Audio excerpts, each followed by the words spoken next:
이번 시간에는 삼중적에 대해서 공부를 하겠습니다. 삼중적이라는 것은 세 벡터가 있을 때 세 벡터의 삼중적이라는 것을 정의하는 것이고요. 그 내용은 이렇게 됩니다. 자, 우리가 앞의 시간에서 두 벡터의 외적에 대해서 공부를 했어요.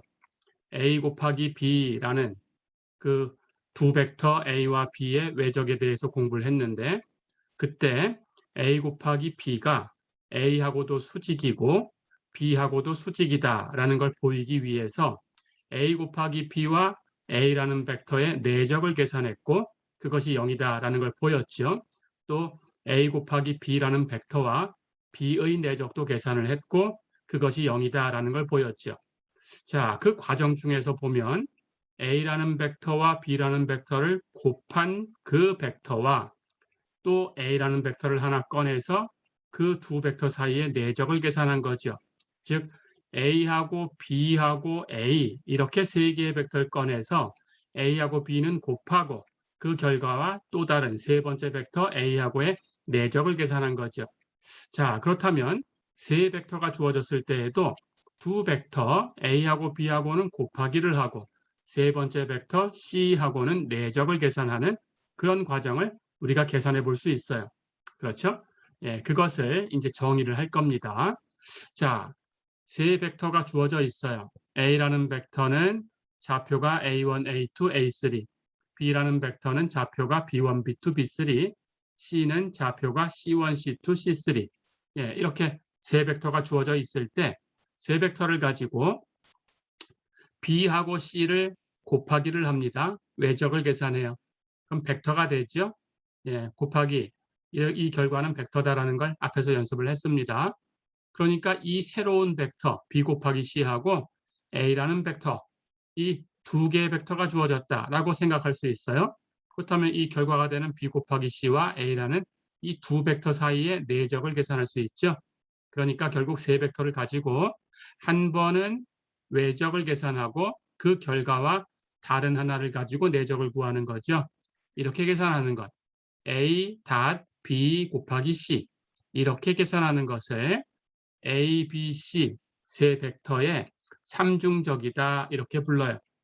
자, 그렇다면 계산하는 방법은 앞에서 연습한 대로 똑같이 하시면 됩니다. B 곱하기 C라는 이 벡터의 좌표를 우리가 알고 있죠. 그렇죠?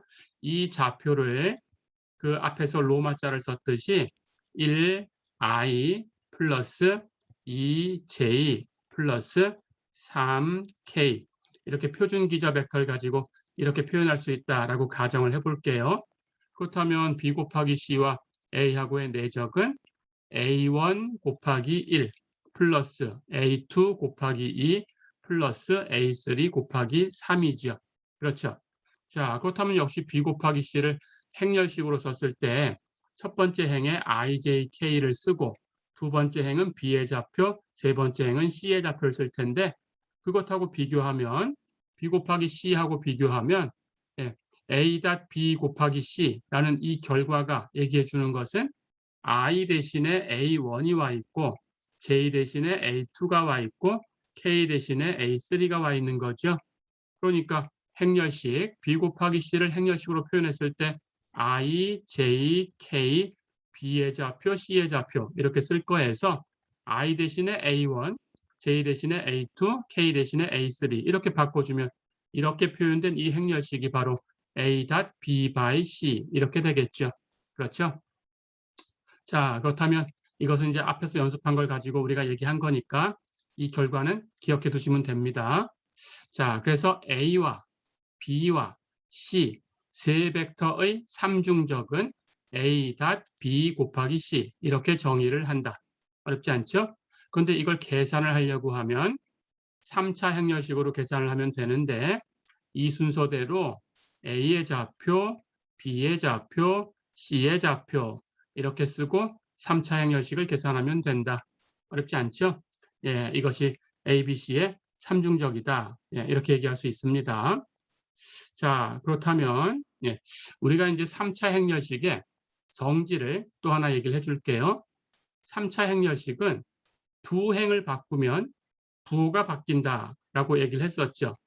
자, 두 행을 교환하면 부호가 바뀌니까 두 행을 교환하는 작업을 두 번 시행을 하면 부호가 두 번 바뀐 거니까 원래하고 똑같아져요. 그렇죠? 자, 그런 성질을 써서 얘기를 하면 여기 행렬식은 첫 번째 행이 A의 좌표, 두 번째 행이 B의 좌표, 세 번째 행이 C의 좌표 이렇게 되어 있는 거니까 첫 번째 행, 두 번째 행을 바꿉니다. 그럼 부호가 한번 바뀌었어요. 그 상태에서 다시 바뀐 두 번째 행과 세 번째 행을 바꿔줘요. 그렇다면 이 첫 번째 있던 행이 한 번 바꿔서 두 번째로 갔다가 그 다음 그 결과와 세 번째 행을 바꾸는 과정에서 세 번째로 내려가겠죠. 그렇다면 B와 C는 그대로 한 번씩 올라가니까 똑같은 순서를 유지하죠. 1행, 2행을 바꾸고 그 결과에서 2행, 3행을 바꾸고 그렇게 한 겁니다. 자, 그렇다면 A의 좌표는 가장 밑으로 가 있을 거고 B의 좌표, C의 좌표, A의 좌표 순서대로 이렇게 늘어났겠죠. 그렇죠. 자, 그렇다면 이것은 두 번 바꿨으니까 같은 거예요. 같은데 이걸 이 정의를 가지고 생각하면 제일 위에 B가 있으니까 B 닷 그렇죠? 순서대로 그 다음은 CA니까 C 곱하기 A 이렇게 한 것하고 같죠. 그렇죠? 해서 B 닷 C 곱하기 A도 같아요. 그렇죠? 자, 그렇다면 역시 또 이 상태에서 이렇게 1행, 2행을 바꾸고 또 그 상태에서 2행, 3행을 바꾸면 이번에는 B가 제일 아래쪽으로 가겠죠. 그렇죠? C의 좌표가 있을 거고 A의 좌표가 있을 거고 B의 좌표가 있을 거고 그렇죠? 근데 이것은 역시 순서대로 쓰면 C의 좌표가 제일 위에 와 있으니까 C하고 내적 그렇죠? 순서대로 두 번째, 세 번째가 A, B의 좌표니까 A 곱하기 B가 되겠죠. 그렇죠? 자, 그렇다면 이렇게 놓은 것이 다 똑같다라는 겁니다. 그리고 내적의 성질에 의해서 내적은 순서를 바꿔도 같아요. 그렇다면 이 값은 B 곱하기 C하고 A의 내적 이렇게 계산한 것하고 같아요. 그렇죠? 이것도 마찬가지 내적은 순서 바꿔도 같으니까 C 곱하기 A하고 B하고의 내적을 계산한 것하고 같아요. 그렇죠? 여기도 내적은 순서 바꾸면 같으니까 A 곱하기 B하고 C하고 내적 이렇게 계산한 것하고 같아요. 그렇죠? 자, 그렇다면 이 6개의 값이 다 똑같은 거예요. A 닷 B 곱하기 C, B 곱하기 C 닷 A, C 곱하기 A 닷 B, B 닷 C 곱하기 A, C 닷 A 곱하기 B, A 곱하기 B 닷 C. 그렇죠? 다 똑같습니다. 자, 그러니까 A, B, C를 늘어놓는 순서를 여기 A, B, C의 순서로만 늘어놓으면 한 번은 다트, 한 번은 곱하기를 계산하면 되는 거고 다트가 먼저 오고 곱하기가 나중에 와도 마찬가지 이것하고 똑같아요. 곱하기가 먼저 오고 그 다음에 다트가 와도 똑같아요. A, B, C 순서만 맞으면. 그렇죠? 자, 그러니까 어느 쪽에 다트를 쓰고 어느 쪽에 곱하기를 쓸 건가라는 고민은 안 해도 되죠. 그렇죠? 마찬가지 역시 회전하는 순서로 A를 제일 뒤로 빼서 써도 돼요. 그렇죠? B, C, A 순서로 놓고 곱하기 한 번, 다트 한 번. 순서 관계없이 똑같아요. 그렇죠? B, C, A 순서로 놓으면 곱하기가 오른쪽에 오든지 곱하기가 왼쪽에 오든지 똑같아요. 그렇죠? 예, 이렇게 해서 회전시키는 순서로 늘어놓으면 다 똑같다. 이 6개의 값이 다 똑같다. 그렇죠? 예, 이렇게 기억하시면 됩니다. 자, 그러면 ABC의 삼중적 계산해라 그러면 그냥 ABC 순서대로 놓고 한 번은 다트, 한 번은 곱하기. 순서는 신경을 안 써도 되겠다. 그렇죠? 예, 그게 바뀌어도 되겠다. 그렇죠?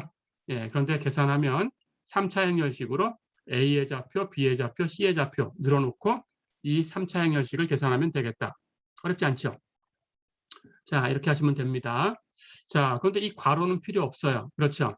우리가 숫자 계산할 때 덧셈하고 곱셈이 있으면 곱셈을 먼저 하고 덧셈을 나중에 하는 것처럼 여기도 똑같습니다. 곱셈을 먼저 해야 돼요. 그래야 B 곱하기 C라는 벡터가 만들어져요. 그렇죠? 그래야 그 벡터와 A라는 벡터의 내적을 계산할 수 있어요. 그렇죠? 자, 그런데 이렇게 놓고 만약에 다트를 먼저 계산했다면 C.A라는 것은 먼저 하면 스칼라예요. 그렇죠? 스칼라하고 벡터하고 이론 곱하기 기호를 안 씁니다. 그렇죠? 예, 스칼라 배를 표현할 때는 그냥 이 기호 없이 그대로 스칼라와 벡터를 늘어놓죠. 그렇죠? 그러니까 이론 곱하기는 벡터와 벡터 사이에 있는 거예요. 그렇죠? 예, 그렇다면 괄호가 필요 없겠죠? 다트와 곱하기가 이렇게 있으면 곱하기를 먼저 해서 벡터를 만들어야 된다. 그래야 이 옆에 있는 이 벡터와 다트, 내적을 계산할 수 있다. 어렵지 않죠? 예, 이렇게 기억하시면 됩니다. 자, 그럼 칠판을 잠깐만 지워볼게요.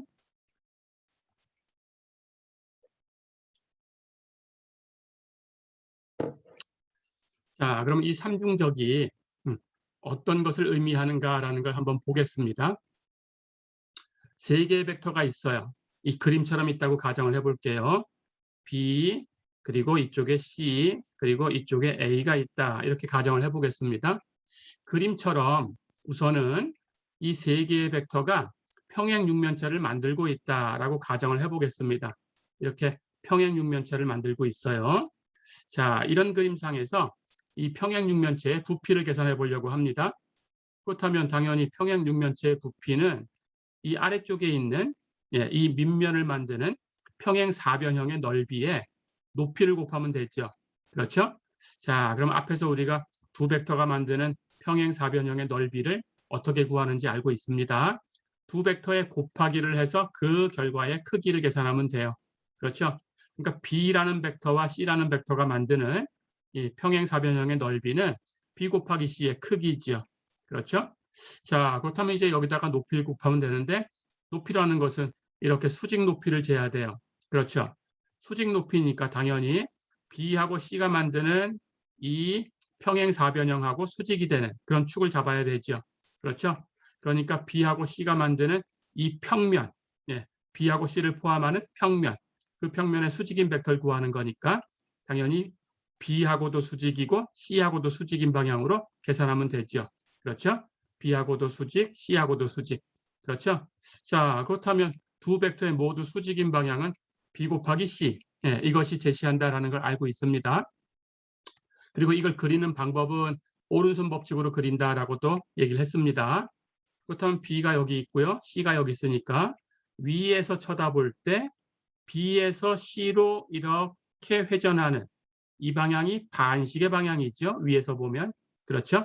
반시계 방향으로 회전했을 때 그림상에 보니까 이 각이 180도보다 작게 그려져 있어요. 그렇죠? 시계 방향으로 회전하면 180도보다 큰 각이 나오죠. 그렇죠? B에서 C까지 가려면 이렇게. 그러니까 당연히 이 위쪽에 있는 게 B 곱하기 C예요. 그렇죠? B에서 C로 가는 반시계 방향으로 그 각이 180도보다 작으니까 B 곱하기 C 순서대로. 그렇죠? 자, 그럼 위쪽이 B 곱하기 C입니다. 반대로 여기 C하고 B의 위치가 바뀌었다면 여기가 C고 여기가 B라는 벡터라면 아래쪽이 B 곱하기 C가 되겠죠. 그렇죠? 이렇게 될 겁니다. 자, 그럴 때 우리는 이 수직 높이를 재야 되니까 당연히 수직 높이는 여기 A라는 벡터가 이 직각삼각형에서 빗변 역할을 하고 있어요. 그렇죠? 그럼 빗변의 길이가 A의 크기니까 A의 크기에다가 이 각을 세타라고 하면 세타의 코사인 세타 이렇게 취해서 A의 크기하고 곱하면 되겠죠. 그렇죠? 자, 그런데 우리는 이 이론을 유도하기 위해서 세타를 B 곱하기 C와 A 사이각이다. 이렇게 가정을 해보겠습니다. 자, 그렇다면 그림처럼 B 곱하기 C가 위에 가 있을 때 여기 B가 있고 여기 C가 있다면 이게 바로 B 곱하기 C와 A 사이각이지만 C가 여기 있고 B가 여기 있어서 B 곱하기 C가 아래쪽에 있다면 B 곱하기 C와 A 사이의 각은 이렇게 이 각이 세타가 되겠죠. 그렇죠? 그렇다면 이쪽에 있는 이 각은 파이 마이너스 세타가 될 거고 우리가 필요한 것은 코사인 파이 마이너스 세타 계산해야 되죠. 그렇죠? 그런데 코사인 파이 마이너스 세타는 코사인 파이, 코사인 세타 플러스 사인 파이, 사인 세타 이렇게 되는데 사인 파이는 0이고 코사인 파이는 마이너스 1이니까 이 값은 마이너스 코사인 세타가 되겠죠. 그렇죠? 자, 그러니까 우리는 코사인 세타의 절대값을 취하면 이 경우가 되던 이 경우가 되던 똑같이 플러스 값으로 이렇게 계산이 됩니다. 그렇죠? 그래서 이 높이라는 것은 이쪽이나 이쪽 두 개를 통틀어 얘기하면 A의 크기에다가 코사인 세타의 절대값을 곱하면 된다. 그렇죠? 자, 그렇다면 이제 부피를 계산할 수 있어요. 이 바닥에 있는 이 평행사변형의 넓이는 B 곱하기 C의 크기. 그렇죠? 거기에다가 이 높이는 A의 크기 곱하기 코사인 세타의 절대값. 그렇죠? 자, 그렇게 계산하면 되는데 여기 절대값 하는 것은 A의 크기 0 이상인 값입니다. B 곱하기 C의 크기 0 이상인 값이에요. 그렇다면 A의 크기에다 절대값 취해도 그냥 A의 크기죠. 그렇죠? 그러니까 이 절대값을 전체에 취해도 되죠. 그래서 A의 크기, B 곱하기 C의 크기, 코사인 세타 이 전체에다가 절대값을 취했어요. 이건 절대값 기호입니다. 자, 그렇다면 이게 뭔가요? 세타라는 것이 A라는 벡터와 B 곱하기 C라는 벡터 두 벡터의 사이각이에요. 그렇죠? 세타를 두 벡터 사이각이라고 가정을 했습니다. 자, 그러니까 두 벡터 사이각의 코사인 세타 취해서 이 값하고 두 벡터의 크기를 곱한 건 당연히 두 벡터의 내적이죠. 그렇죠? 그래서 이 안쪽에 있는 값이 A하고 B 곱하기 C의 내적이다. 그렇죠? 그러니까 이 부피라는 것은 이것의 절대값이죠. 예, 그래서 A.B 곱하기 C의 절대값이다. 즉 A, B, C 삼중적의 절대값이다. 어렵지 않죠? 그래서 세 벡터가 만드는 평행 육면체의 부피는 삼중적의 절대값하고 같다. 어렵지 않죠? 예, 이렇게 기억하시면 됩니다. 자, 그렇다면 이 평행 육면체의 부피가 0이 나왔다. 그러면 무슨 뜻일까요? 즉 삼중적이 0이 나왔다라는 뜻이죠. 그렇죠? 예, 그렇다면 평행 육면체의 부피가 0이다라는 것은 평행 육면체를 만들 수 없다는 뜻이에요. 그렇죠? 그러니까 세 벡터는 이 부피가 0이다, 삼중적이 0이다라는 얘기는 세 벡터는 같은 평면에 놓인 거죠. 같은 평면에 놓이니까 육면체가 만들어지지가 않아요. 그렇죠? 해서 한 평면에 있다. 그런 뜻입니다. 한 평면에 있다. 예, 이렇게 기억을 해두시면 되겠어요. 삼중적이 0이라는 것은 세 벡터가 한 평면에 있다는 뜻이다. 어렵지 않죠?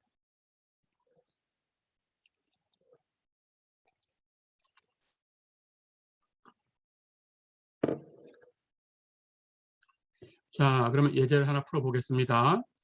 이제 11번 볼까요? 세 벡터 A의 좌표는 1, 4, 마이너스 7, B의 좌표는 2, 마이너스 1, 4, C의 좌표는 0, 마이너스 9, 18 이렇게 되어 있는 세 벡터가 있어요. 세 벡터가 한 평면에 있냐라고 물어봤습니다. 그러니까 세 벡터가 만드는 평행 육면체의 부피를 구해라. 이렇게 문제가 나가든지 세 벡터가 같은 평면에 있냐. 이렇게 문제가 나가든지 여러분들은 삼중적을 계산해서 답을 할 수 있죠. 그렇죠? 자, 그래서 삼중적의 절대값이 세 벡터가 만드는 육면체의 부피다. 이렇게 생각해 두면 됩니다. 그래서 그 값이 0이 나왔다면 그렇다면 세 벡터는 한 평면에 있다. 그렇죠? 자, 그러면 세 벡터 A, B, C의 삼중적을 계산해 보겠습니다. A.B 곱하기 C를 계산하면 되죠. 이렇게 놓으면 A의 좌표, B의 좌표, C의 좌표를 놓으면 된다. 어렵지 않죠? 자, 그럼 A의 좌표는 1, 4, 마이너스 7이고요. B의 좌표는 2, 마이너스 1, 4, C의 좌표는 0, 마이너스 9, 18이었어요. 그렇죠? 자, 그런데 행렬식의 성질을 또 하나 소개를 하겠습니다. 세 번째 행을 보니까 전부 9가 곱해져 있어요. 그렇죠? 한 행에만 두 행이면 역시 두 행 모두 그렇게 하면 됩니다. 한 행에만 어떤 수가 곱해져 있어도 그 수를 행렬식 밖으로 꺼내서 곱하면 돼요. 됐죠? 그러니까 모든 행에 9가 곱해져 있다 그러면 9가 3번 나와서 곱해지면 됩니다. 어렵지 않죠? 두 행에 모두 9가 곱해져 있다면 9가 2번 나와서 곱해지면 되고 어렵지 않죠? 한 행에 9가 곱해져 있으면 9가 한 번 나와서 곱해지면 돼요. 어렵지 않죠? 자, 그리고 나머지는 그대로 쓰면 돼요. 1행, 2행 그대로 써주고 3행만 9를 끄집어냈으니까 9를 묶어내면 돼요. 해서 0은 9 곱하기 0. 그렇죠? 마이너스 9는 9 곱하기 마이너스 1, 18은 9 곱하기 2 이렇게 놓으면 됩니다. 됐죠? 자, 그리고 이제 이 행렬식을 계산해 볼게요. 플러스부터 이렇게 다 곱하면 1과 마이너스 1과 2 다 곱해서 마이너스 2죠. 그렇죠? 이렇게 다 곱하면 마이너스 마이너스 플러스 2, 7이 14. 그렇죠? 이렇게 다 곱하면 이렇게 다 곱하면 0이 곱해져 있으니까 0이죠. 그건 쓸 거 없죠. 왼쪽 이렇게 다 곱하면 역시 0이 곱해져 있으니까 0이고요. 빼도 0. 그렇죠? 이렇게 다 곱해서 뺍니다. 2와 4와 2. 다 곱하면 16, 뺄 거니까 마이너스 16. 그렇죠? 이렇게 다 곱해서 뺄 텐데 1과 4와 마이너스 1. 곱하면 마이너스 4, 뺄 거니까 플러스 4. 어렵지 않죠? 자, 그렇다면 이렇게 행렬식에다가 9를 곱하면 돼요. 자, 그럼 계산해 볼까요? 플러스부터 14와 4를 더하면 18이고 마이너스 2와 마이너스 16을 더하면 마이너스 18이니까 다 더한 것은 0이죠. 그렇다면 9 곱해도 0이죠. 그래서 이 값은 0이다. 어렵지 않죠? 세 벡터의 삼중곱이, 삼중적이 0이 나왔다. 무슨 뜻이냐? 세 벡터는 그 육면체를 만들 수 없는 케이스니까 한 평면에 놓여 있다. 그런 뜻이죠. 어렵지 않죠? 즉, 세 벡터가 만드는 평행 육면체의 부피는 0이다라는 뜻이었고, 그것은 세 벡터가 한 평면에 있다. 육면체를 만들 수 없는 상황이다. 어렵지 않죠? 자, 이렇게 공부를 해봤습니다.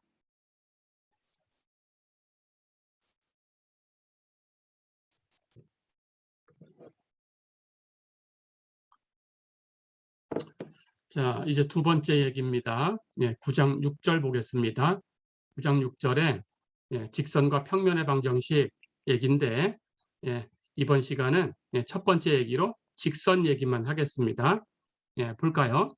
직선의 방정식. 3차원 공간에 있는 직선의 식을 구하고 싶은 거예요. 자, 그런데 그 직선에 대해서 아무 정보도 없다면 당연히 그 직선의 식을 구할 수가 없지요. 그렇죠? 정보가 필요합니다.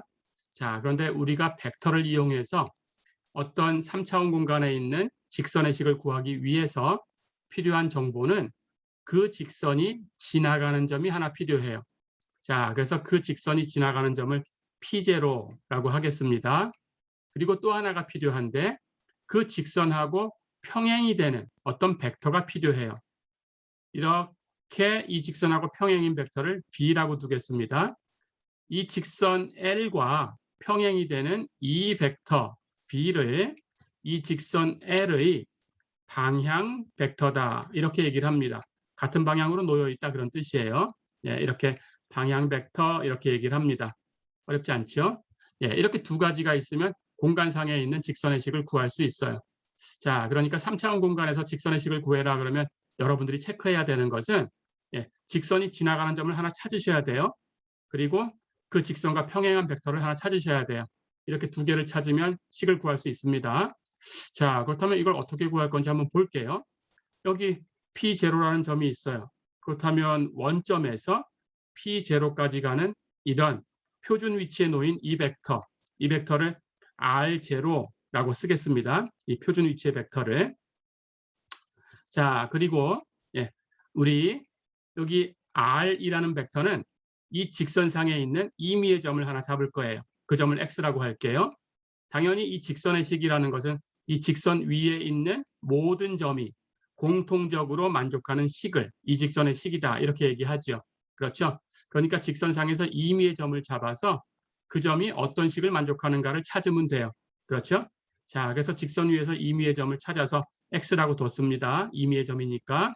그때 역시 표준 위치에 있는 이 벡터 원점에서 X까지 가는 이 벡터를 R이라고 줄 거예요. 그렇다면 우리는 R의 식을 구하면 되죠. R의 식이 무엇일까? 이걸 찾으면 됩니다. 그렇죠? 자, 이걸 찾겠습니다. 자, 그렇다면 이제 이걸 찾기 위해서 우리가 배웠던 것을 얘기를 해볼 거예요. 여기 P0가 있고 여기 X가 있어요. 그렇다면 P0에서 이렇게 X로 가는 이런 벡터를 하나 잡을 수 있어요. 그렇죠? 그 벡터를 R1이다 이렇게 놓겠습니다. 당연히 계산은 이 X를 안다면 종점 마이너스 C점으로 하면 되겠지만 X는 임의의 점이라고 놓은 거니까 지금 모르는 상태예요. 이걸 알고 싶은 거예요. 그렇죠? 그래서 아직 계산법이 없죠. 하지만 우리가 아는 것은 R1이라는 이 벡터는 당연히 이 직선 위에 있는 두 점을 연결한 거니까 당연히 이 직선에 포함되어 있어요. 그렇죠? 그렇다면 그 개념이 뭐냐? 이 직선하고 평행하다 그런 뜻이에요. 그렇죠? 그렇다면 이미 알고 있는 이 직선과 평행한 B라는 벡터, 이 벡터하고 R1은 평행하죠. 그렇죠? 이렇게 두 개가 평행합니다. 그렇다면 앞에서 우리 스칼라벨을 배울 때 얘기했던 개념이 있었죠. 두 벡터가 평행하다라는 것은 R1과 B가 평행하다. 이렇게 평행한 것처럼 선 두 개를 그어서 이렇게 평행하다라는 걸 표시하겠습니다. R1과 B가 평행하다라는 것은 R1은 B의 어떤 스칼라배로 표현할 수 있다라는 뜻이에요. 그 스칼라를 T라고 쓸게요. 그러니까 R1은 TB라고 쓸 수 있다. T는 여기서 T는 스칼라입니다. 그리고 우리가 매개 변수라고 부를 거예요. T를. 여긴 스칼라다. 어렵지 않죠? 자, 그렇다면 다 됐네요. 이제 R1을 구해놨으니까 R은 그림을 보세요. R은 원점에서 X까지 가는 거죠. 그렇다면 R이 원점에서 X까지 갔으니까 그걸 분해해 보면 원점에서 P0까지 갔다가 즉 R0로 간 겁니다. 거기서 다시 X까지 가면 결과는 원점에서 X까지 간 거죠. 그러니까 R은 R0 플러스 R1 그렇죠. 이렇게 표현할 수 있어요. 즉 R은 R0 플러스 R1이다. 이렇게 표현할 수 있는데 R1을 우리가 표현할 수 없었지만 B를 알고 있다면 표현할 수 있죠. 즉 R1은 TB, B의 스칼라배로 표현된다는 걸 알았어요. 그러니까 R1을 TB라고 바꿔두면 R은 R0 플러스 TB다. 이렇게 표현할 수 있죠. 어렵지 않죠? 예, 이게 직선의 식입니다. 이 식을 이 직선의 벡터 방정식이다. 이렇게 불러요. 벡터로 표현됐으니까. 예, R이라는 벡터, 이건 이미의 벡터니까 X, Y, Z 이렇게 두시면 됩니다. 예, 그리고 R0는 이 벡터를 알고 있는 거니까 좌표를 알겠죠? P0의 좌표하고 똑같겠죠? 그렇죠? 그래서 그 값을 X0, Y0, Z0 이렇게 둘 수 있겠죠? 예, 플러스 T 곱하기 B, B의 좌표도 알겠죠? 그렇죠? 예, B1, B2, B3 이렇게 두면 되겠어요. 그래서 X, Y, Z라는 이 벡터는 X0, Y0, Z0라는 벡터 플러스 B1, B2, B3라는 벡터의 T 곱한 것. 어렵지 않죠? 예, 이렇게 표현하는 것이 직선의 벡터 방정식이다. 어렵지 않죠?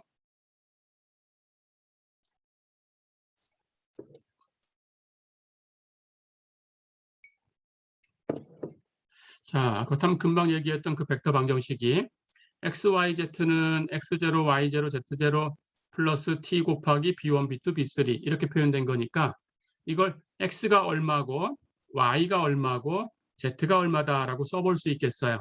그렇죠? 예, 이쪽에 있는 것은 이 벡터의 스칼라배해서 이 벡터하고 더하는 거니까 계산하는 방법을 알죠? 그렇게 계산하면 x는 x0 플러스 tb1 그렇죠? 이렇게 쓸 수 있고 y는 y0 플러스 tb2 그렇죠? 예, 이렇게 표현할 수 있습니다. 그리고 z는 z0 플러스 tb3 이렇게 얘기할 수 있죠. 그렇죠? 이렇게 x는 x0 플러스 tb1, y는 y0 플러스 tb2, z는 z0 플러스 tb3, x, y, z를 모두 이 스칼라, 매개변수라고 부르는 이 스칼라 t를 가지고 표현했어요. 그렇죠? 매개변수 t를 가지고 x, y, z가 표현됐다. x와 y와 z는 t를 통해서 연결될 수 있다. 그런 뜻입니다. 그런 뜻으로 이 방정식을 이 직선의 매개변수 방정식이다. 이렇게 불러요. 어려운 거 없죠? 자, 그럼 우선 벡터 방정식과 매개변수 방정식 두 가지 이름의 방정식을 얘기를 했습니다.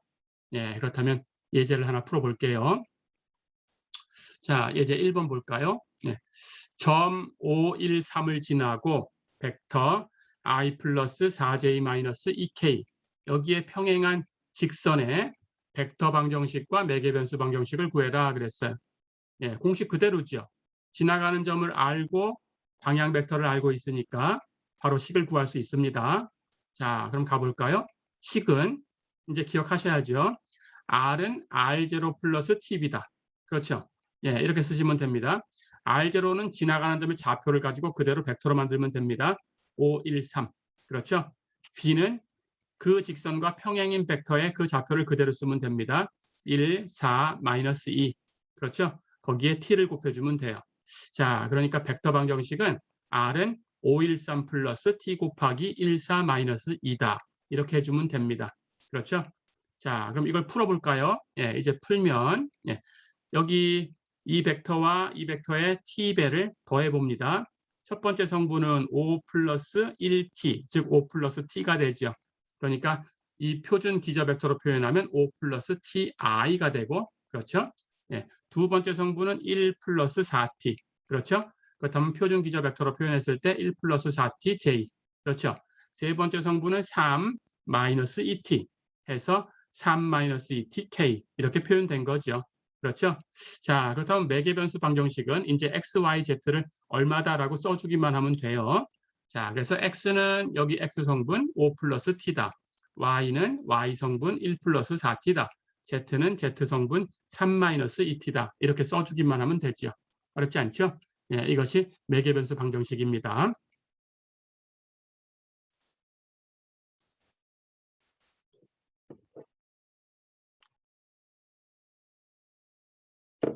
자, 그럴 때 이제 세 번째 이름의 방정식을 소개를 할게요. 3차원 공간에 있는 직선의 매개변수 방정식이 이렇게 x는 x0 플러스 tb1, y는 y0 플러스 tb2, z는 z0 플러스 tb3 이렇게 주어졌어요. 자, 그렇다면 x도 y도 z도 전부 t로 표현됐으니까 이 식을 x, y, z의 식을 t로 풀어볼 수 있겠죠. 그렇게 풀면 전부 t가 되는 거니까 다 같은 값이 되겠죠.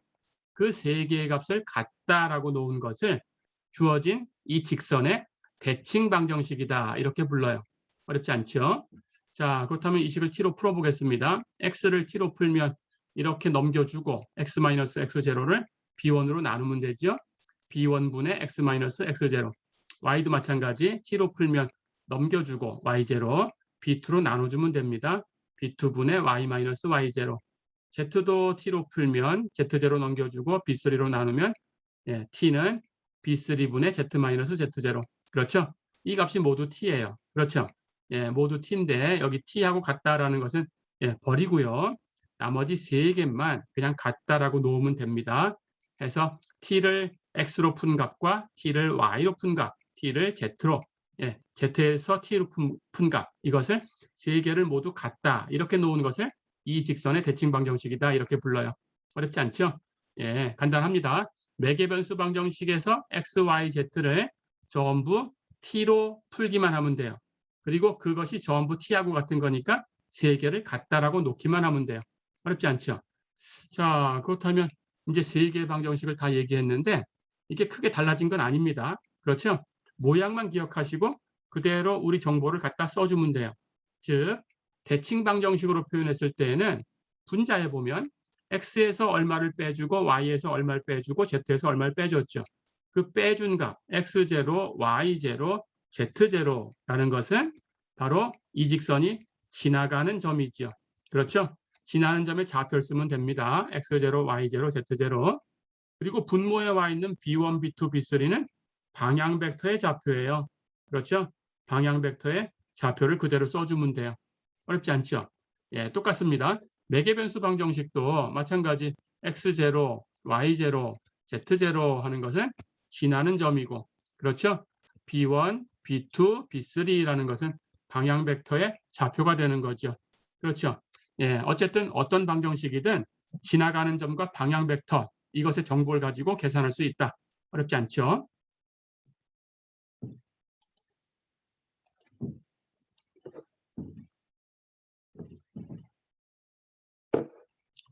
자, 그렇다면 한 문제 풀어보고 정리를 하겠습니다. 이제 2번 보세요. 점 A의 좌표는 2, 4, -3, B의 좌표는 3, -1, 1이다. 두 점을 지나가는 직선의 매개변수 방정식과 대칭 방정식을 구해라 그랬어요. 자, 우리가 3차원 공간에 있는 직선의 식을 구하려면 지나가는 점이 하나 필요합니다. 근데 두 개나 있어요. 아무거나 하나 쓰면 되겠죠. 그렇죠? 그렇다면 필요한 것은 방향 벡터가 필요하죠. 그렇죠? 방향 벡터만 계산하면 되겠습니다. 그런데 두 점이 있으니까 여기 직선 L이 있는데 A라는 점도 지나가고 B라는 점도 지나간다. 이렇게 알고 있는 거죠. 그렇다면 방향 벡터는 당연히 이 직선하고 평행한 그런 벡터니까 우리가 두 점을 가지고 구할 수 있죠. 이렇게 A에서 B로 가는 이 벡터를 계산하든지 반대로 B에서 A로 가는 이 벡터를 계산해도 돼요. 그렇죠? 거기다 스칼라 배하면 전체 집합이 같은 집합이 됩니다. 자, 그렇다면 우리는 A에서 B로 가는 이 벡터를 쓸게요. 그렇다면 계산하는 방법은 종점 마이너스 C점. 그렇죠? 그러니까 B-A를 쓰면 됩니다. 지나가는 점은 A를 쓸게요. 여러분 B를 써도 돼요. 그렇죠? 여러 가지로 연습을 해보세요. 전체적으로 같은 집합이다라는 게 확인될 겁니다. 자, 그렇다면 가볼까요? 직선은 A라는 점을 지나고 B-A 계산할까요? B의 좌표에서 A의 좌표를 빼주면 됩니다. 첫 번째 성분 3에서 2 빼면 1이죠. 두 번째 성분 마이너스 1에서 4를 빼주면 마이너스 5. 세 번째 성분은 1에서 마이너스 3을 빼주면 플러스 4. 그렇죠? B-A는 계산해서 1, 마이너스 5, 4가 됐어요. 그렇죠? 이것과 평행이다라는 걸 알 수 있습니다. 자, 그렇다면 우리가 지나는 점과 방향 벡터를 다 구했으니까 이제 방정식 계산할 수 있죠. 먼저 매개변수 방정식부터 x는 지나가는 점의 x좌표 2 플러스 방향 벡터의 x좌표에 t 곱한 거 1t 2 플러스 t가 되죠. 그렇죠? y는 지나가는 점 y좌표 4 플러스 그리고 방향 벡터 마이너스 5에 t 곱한 거 더해주면 됩니다. 마이너스 5t. 그렇죠? z는 지나가는 점에 z좌표 마이너스 3 거기다가 방향 벡터에 z좌표 t 곱한 거 더해주면 돼요. 4t. 어렵지 않죠? 예, 그래서 매개변수 방정식을 계산했어요. x는 2 플러스 t, y는 4 마이너스 5t, z는 마이너스 3 플러스 4t. 됐죠? 자, 그러면 이제 대칭 방정식은 이 각각 x, y, z를 모두 t로 풀어냅니다.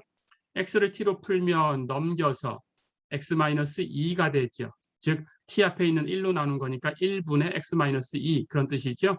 이건 계산하면 그냥 x 마이너스 2라고 쓰면 됩니다. y라는 식을 t로 풀면 넘겨주고 y 마이너스 4 마이너스 5로 나누면 돼요. 마이너스 5분의 y 마이너스 4. 그렇죠? z를 t로 풀면 넘겨주고 z 플러스 3이 됐죠? 4로 나누면 돼요. 4분의 z 플러스 3. 어렵지 않죠? 이 세 개를 다 같다라고 두면 됩니다. 그래서 x 마이너스 2는 마이너스 5분의 y 마이너스 4는 4분의 z 플러스 3이다. 이렇게 둔 식이 직선 L의 대칭 방정식이다. 어렵지 않죠? 자, 이렇게 해서 이번 시간은 여기 직선의 방정식까지 공부를 해봤습니다. 자, 이렇게 해서 여기까지가 이제 중간시험 전에 배우는 범위고요. 중간시험은 제가 알려줬듯이 그 예상 문제를 줬죠. 그 예상 문제에서 4문제를 출제를 할 겁니다. 당연히 숫자하고 함수는 다 바뀌고요. 그러니까 여러분들은 공부를 이 학습 영상을 보고 공부를 하시는데 공부를 푸는 방법을 이해하시면 돼요. 해서 숫자하고 함수가 바뀌어도 풀 수 있게 그렇게 연습이 돼야 됩니다. 그런데 당연히 배운 것에서만 내요. 배운 유형. 그 학습 영상을 그대로 보시고 거기 있는 예제를 쭉 보시면 돼요. 그래서 거기서 숫자가 바뀌면 어떻게 풀면 되나 이렇게만 공부하시면 됩니다. 그렇게 공부해서 오시면 되겠어요.